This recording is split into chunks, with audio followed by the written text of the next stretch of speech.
Now, from Wish TV, your local news source, this is All Indiana Politics.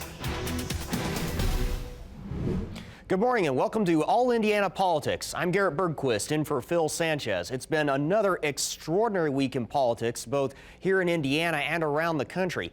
I want to start by talking the Indiana State House. We ended the week with the end of Indiana's COVID emergency. Governor Holcomb ended the executive order after nearly 2 years. He signed a bill Thursday to allow the order to come to an end. It came just a few hours after lawmakers approved it. The bill also puts new limits on COVID vaccine mandates in Indiana.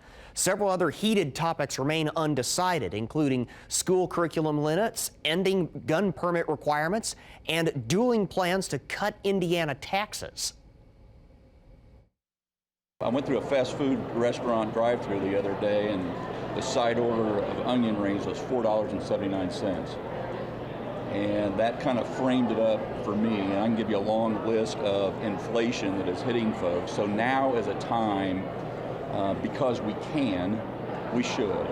We've run the numbers over and over and over again, very conservative, like as in 0% growth potential, which we won't see, I don't think, but we ran that scenario, and we're able to do it. The governor's new proposal would cut taxes even further than House Republicans voted to do earlier this session. Personal income tax would drop to 2.9% over 5 years, instead of an even 3%. House Speaker Todd Houston is on board. Democrats, not so much. Glad that he went that far, and again, I think it's totally appropriate. It's totally doable, and as I've said to the governor, Senator Bray, Senator Mishler, all along, that I want to make sure we give ourselves both we can return money back to the Hoosier taxpayers, but we give us the flexibility. We all want to be in a strong fiscal place coming back here in 2023. Look, if Indiana ranked in the top 5 in all these different categories, but we don't. So we still, the money that I think that we do have, we would be better to invest in fully funding pre-K, lowering healthcare costs, things like that. So there's more things that I think, more important things that we could do with that money. There are 2 wild cards here. The first is across the hall. Senate Republicans have previously said they'd rather pay down debt first. Senate Leader Roderick Bray says they're warming to the idea. We'll probably be able to work on something there. Because, again, we like the idea of tax cuts. It makes a little bit more sense for us to do it in a budget year, as I've said many times. But, this is part of the conversation. We're making progress. The other wild card is 5,000 miles away. Sanctions against Russia for its invasion of Ukraine have roiled global markets. There are more headwinds now than at the start of this legislative session because of what's going on between Russia and Ukraine that I think is having a very direct impact on our gas prices, which were already going up anyway. And I think maybe this time last year the price was $1 lower than it is today.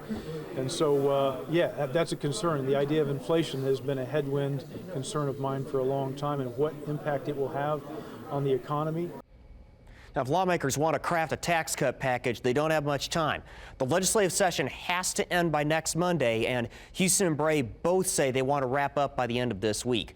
Now to the war in Ukraine. We've watched Russian forces this week advancing toward Ukraine's largest cities. We've also seen the war send gas prices in Indiana and the U.S. soaring. Gas Buddy has Indiana's average more than $1 per gallon higher than last year. Former Indianapolis mayor and retired Marine Corps officer Greg Ballard has focused on energy policy since leaving office. He says war in Ukraine should be another unmistakable sign to American leaders. Everything that we do in America and around the world requires energy. Everything. And that price is in the product of everything that we do. It's in the grocery store. It's in your buying your cars. It's just absolutely in everything. And so those prices are going to impact all those commodities that we have to buy to live. Every major recession in the last 50 years has been preceded by a spike in the price of oil.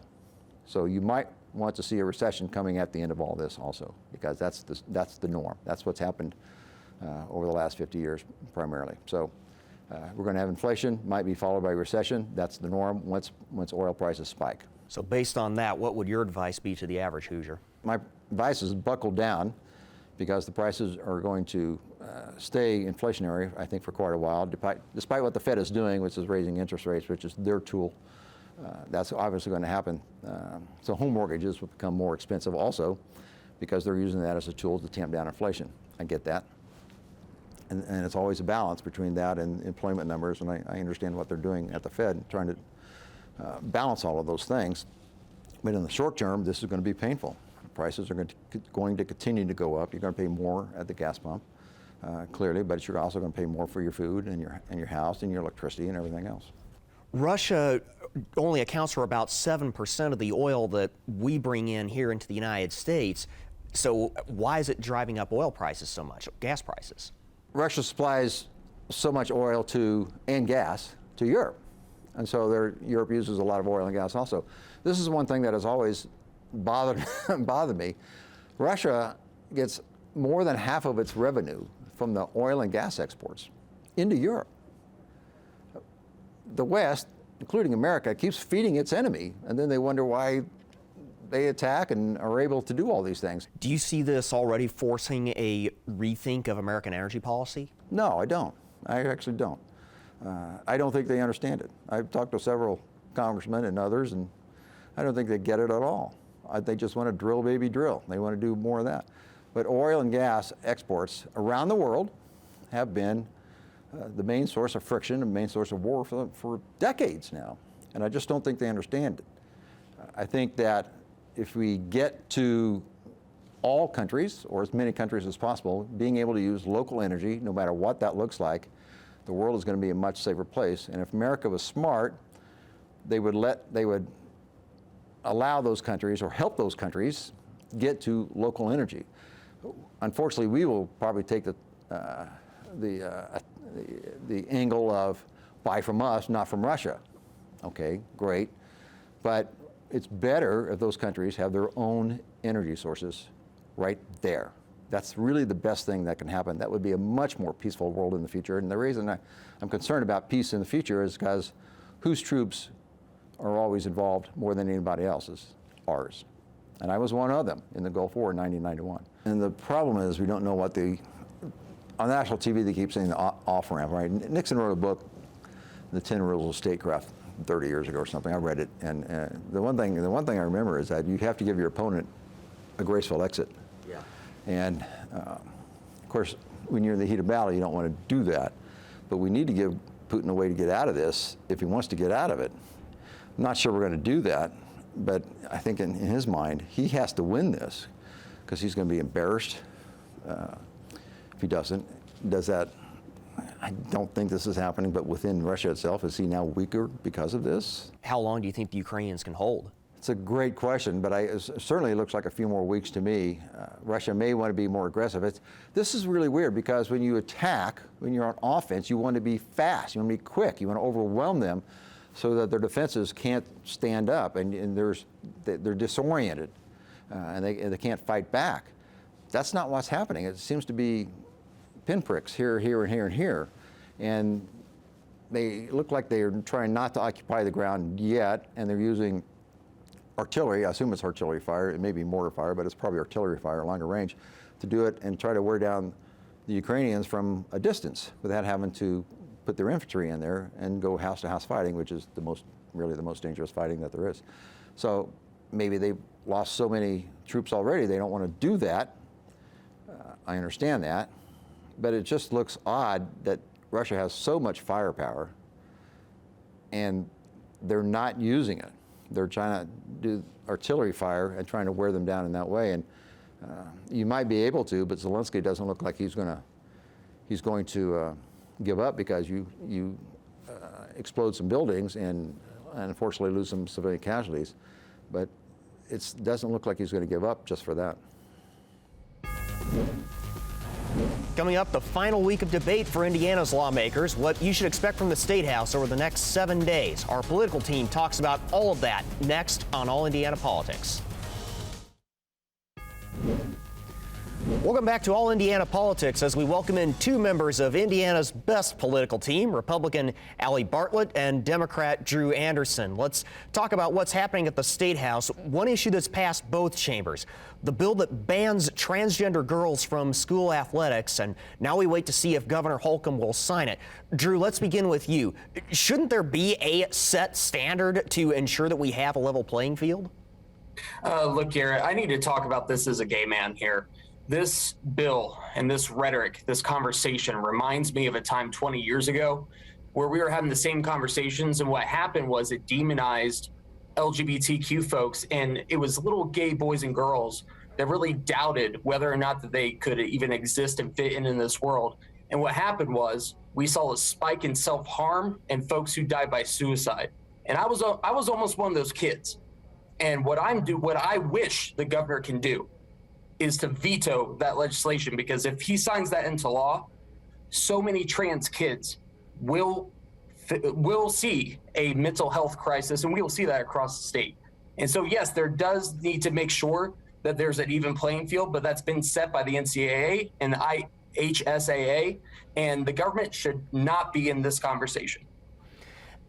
Allie, given some of the things that Drew just brought up, why should the state set an absolute rule that A, could lead to some of those outcomes, and B, involves something for which the IHSAA already has procedures?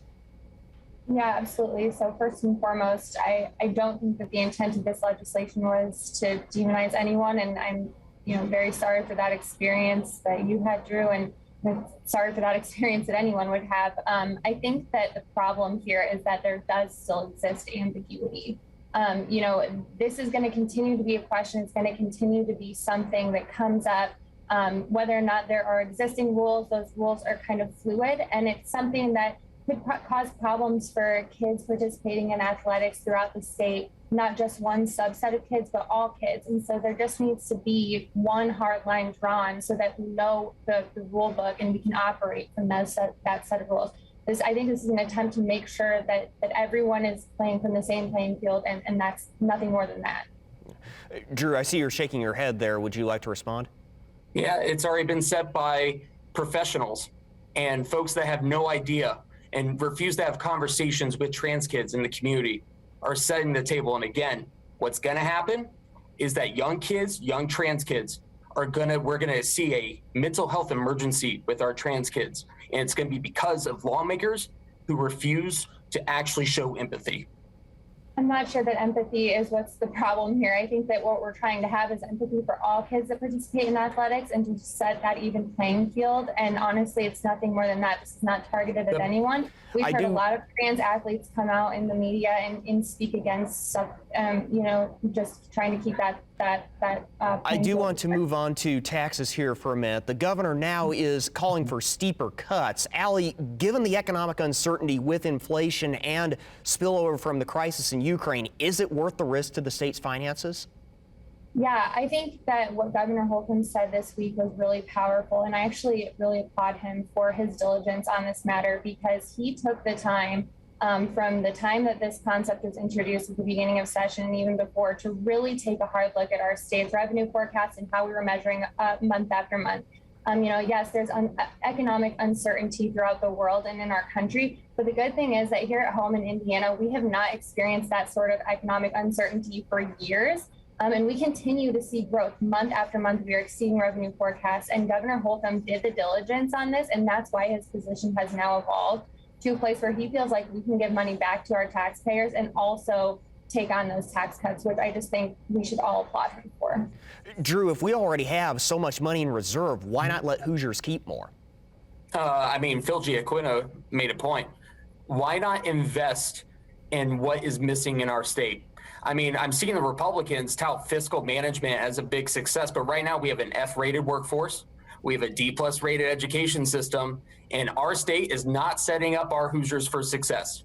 And so, yeah, they could tout all those fiscal numbers all they want, but at the end of the day, our Hoosier families are falling behind the rest of the nation, and we need to do what we can to invest in programs right now like childcare, pre-K, and making sure we pay our workers a fair and livable wage, and that's not happening right now. I mean, our investment in pre-K and K-12 education has gone up year over year, and I would like to know where some of those ratings come from, because I've not heard the same ratings. And also, even on top of these tax cuts and having taxpayer refunds, automatic taxpayer refunds, it's still going to allow us to prepay debt. It's still going to allow us to prepay into teacher pension and retirement funds. So we're covering all the bases here, and that's just how well our state is managed from a fiscal perspective. And honestly, Republican leadership deserves all the credit for that in the last more than a decade. I mean, with all due respect, Allie, a $150 tax refund doesn't pay for childcare. It barely pays for groceries. And so your perspective, in my opinion, and with all due respect, is a little off. It's not meant to pay for that, though. It's just supposed to be paying back taxpayers for. Allie and Drew, we're going to have to leave it there for this segment, but stay with us. We're going to talk President Biden's State of the Union and what it means for Indiana and the 2022 elections. Next on All Indiana Politics. Welcome back to All Indiana Politics. Drew and Allie are still with us. President Joe Biden attempted a reset at last week's State of the Union address. A new NPR poll shows an 8-point boost in the polls after the speech. That's unusually high. Biden first addressed Russia's invasion of Ukraine. Now, this is for both of you. Did President Biden move too slowly in the days leading up to the invasion? Allie, we'll start with you.